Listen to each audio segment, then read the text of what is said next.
Hello students, welcome to the next class. Let's begin with question number 2, which is to be done the same way as the method that is followed in question number 1. We come to question number 3.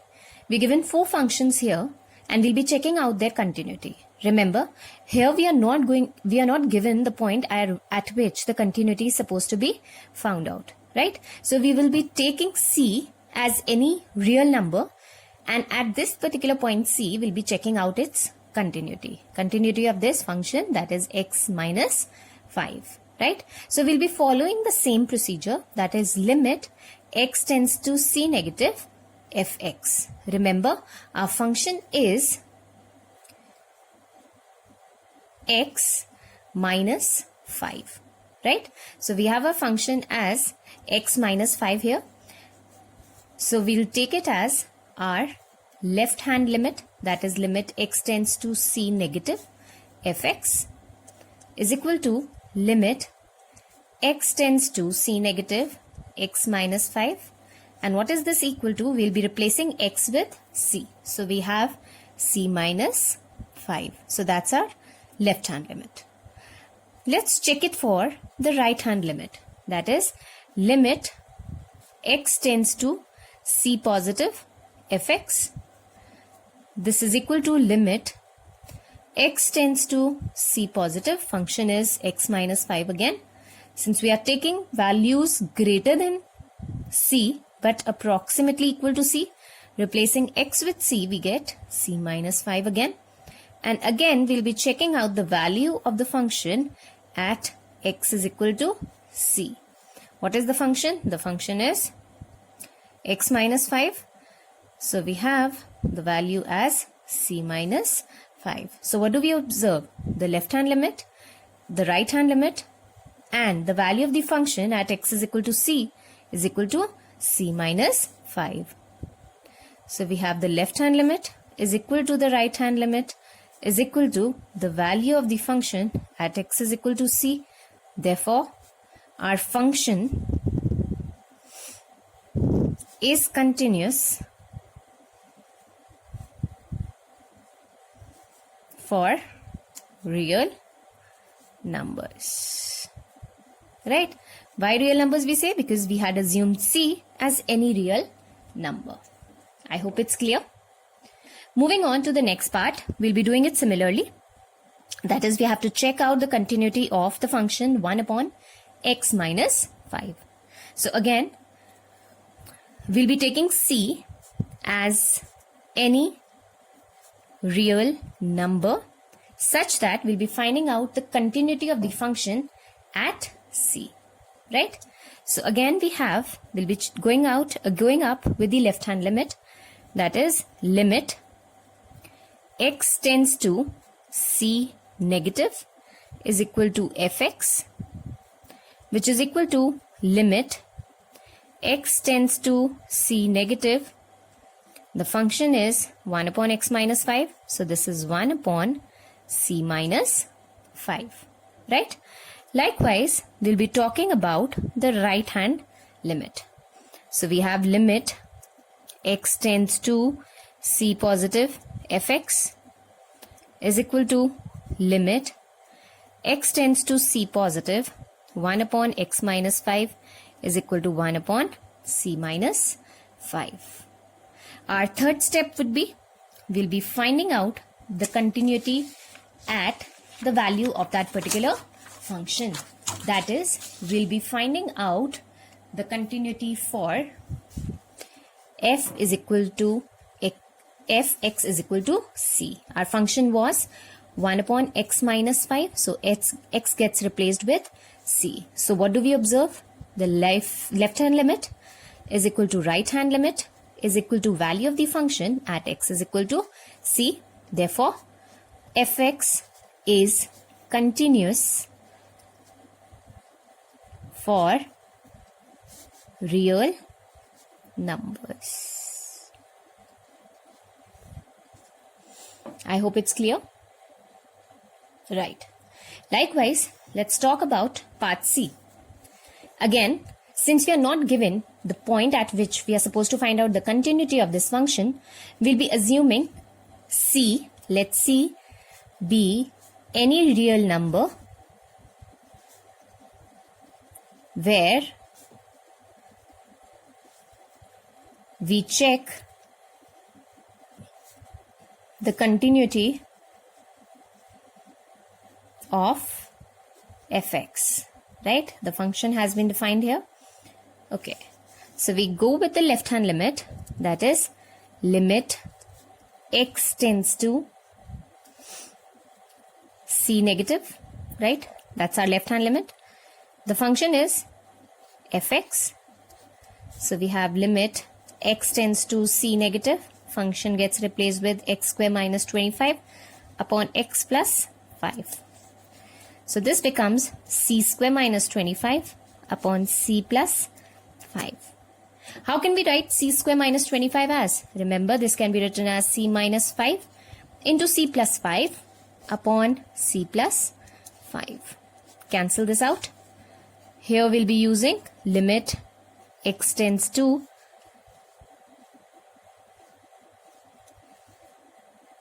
c negative, right? So this is c minus 5, right? So that's our left hand limit. Going with the right hand limit, we have limit x tends to c positive fx is equal to limit x tends to c positive. Instead of fx, we have x square minus 25 upon x plus 5. So that's c square minus 25 upon c plus 5 is equal to c minus 5, c plus 5 upon c plus 5. This and this gets cancelled, so we have c minus 5. Again, we'll be checking the value of the function at x is equal to c. Remember, our function is x square minus 25 upon x plus 5. So this gets replaced by this. So this is again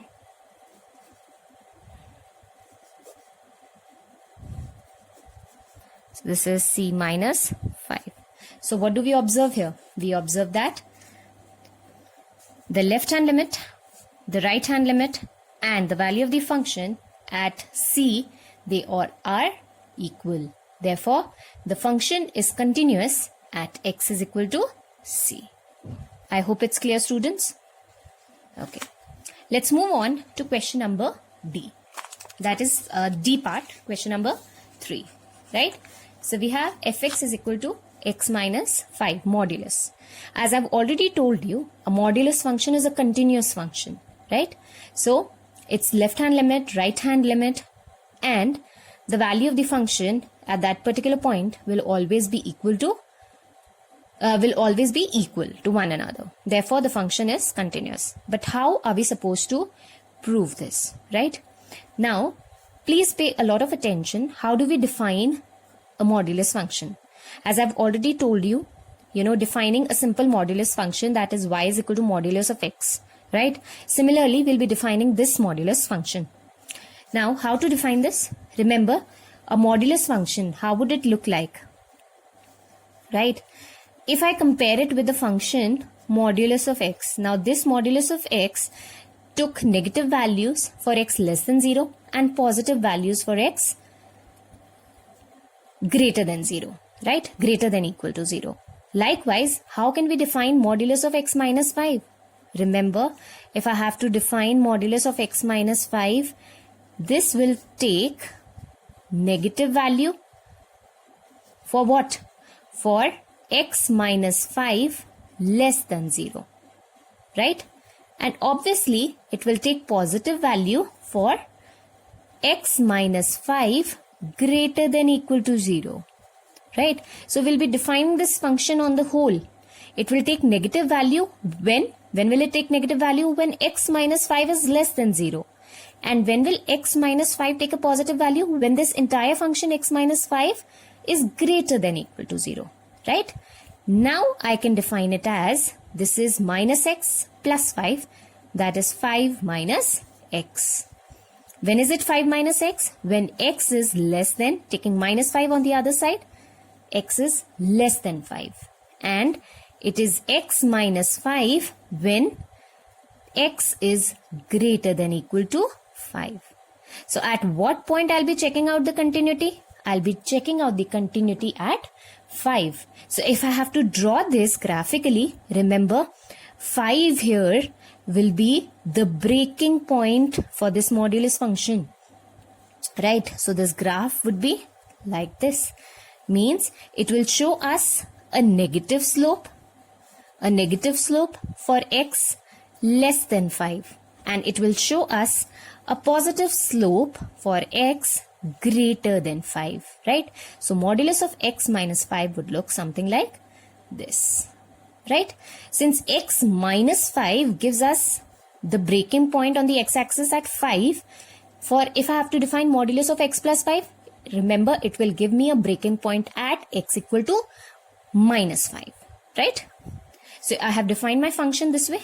Let me name this function as fx. I'll be checking out its continuity. Now, left hand limit. Remember, whenever we are talking about the continuity of modulus function, it has to be solved this particular way only, right? So we have left hand limit. Left hand limit would be limit. What is the point at which we are checking the continuity? It's 5.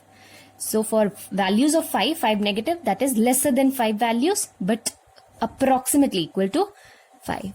So this is limit fx 5 minus x. Putting x equal to 5, we have this as 0, right? Then we have the right hand limit, that is limit x tends to 5 positive fx. What is the value of the function? Remember, it is x minus 5. So this is limit x tends to 5 positive x minus 5. Taking the value as 5 over here, so we have 5 minus 5, which is equal to 0, right? That's a right hand limit. And if I have to check out the value of the function at x equal to 5, x equal to 5, what is the function? It's x minus 5. So I'll be talking about the function. The function here is x minus 5, that is 5 minus 5, and this is equal to 0. So what did I observe? That the left hand limit, the right hand limit, and the value of the function at x equal to 5 are all the same. Therefore, the function modulus x minus 5 is continuous. So we'll be writing left hand limit is equal to right hand limit is equal to value of the function at x equal to 5. Therefore, function modulus of x minus 5 is continuous. And what is its point of continuity? At x equal to 5. I hope it's very much clear to you, students.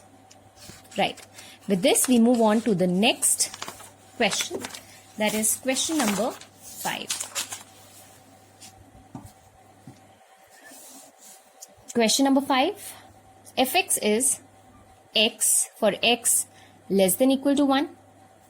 It is 5 for x greater than 1. So randomly we have defined function, that is fx is any function which is given by this, that is it takes the value x for all the values that are lesser than 1, and it takes the value 5 for all the values greater than 1.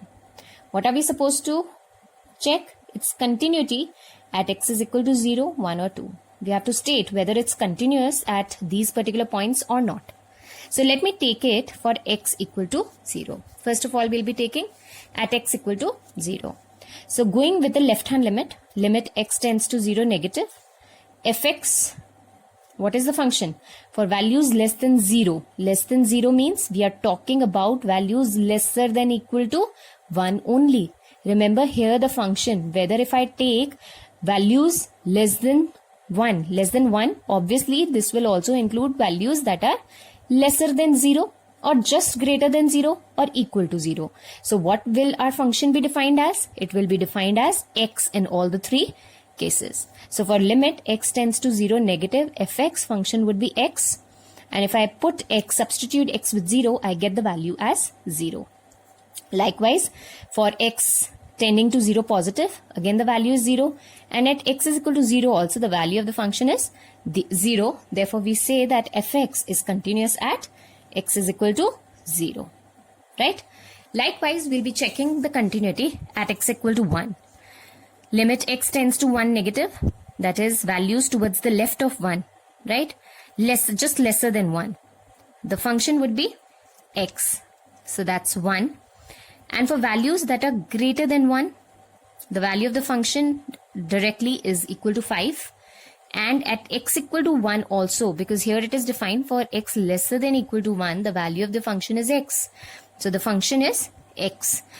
Substitute x with 1, we get the value as 1. What do we observe?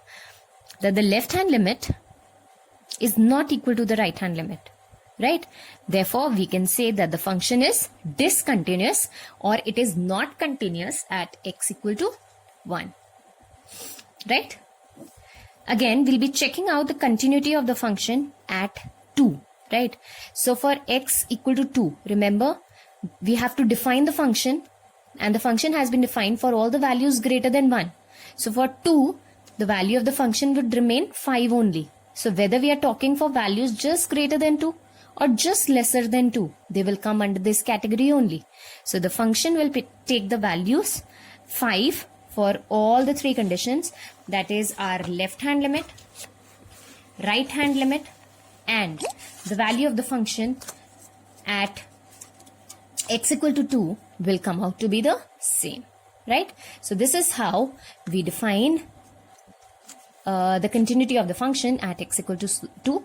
That is, we say that the function is continuous, right? Now for the next question, question number 6, we find out the points of discontinuity of the function. So we are defined the function as 2x plus 3 for x less than equal to 2 and 2x minus 3 for values of x greater than 2, right? So we have been defined 2 separate functions for 2 different sets of values. Lesser values, that is lesser than 2, and for values greater than 2. So left hand limit, that is for values less than 2, the function is 2x plus 3.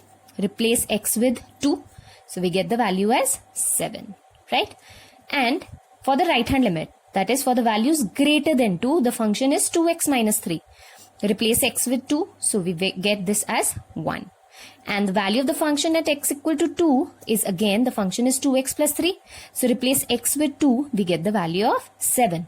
So what do we observe? That the condition of continuity is not followed. Therefore, we say that x is equal to 2 here is the point of discontinuity of this function. I hope it's clear to you, students. Please practice till here until we meet in the next module. Thank you.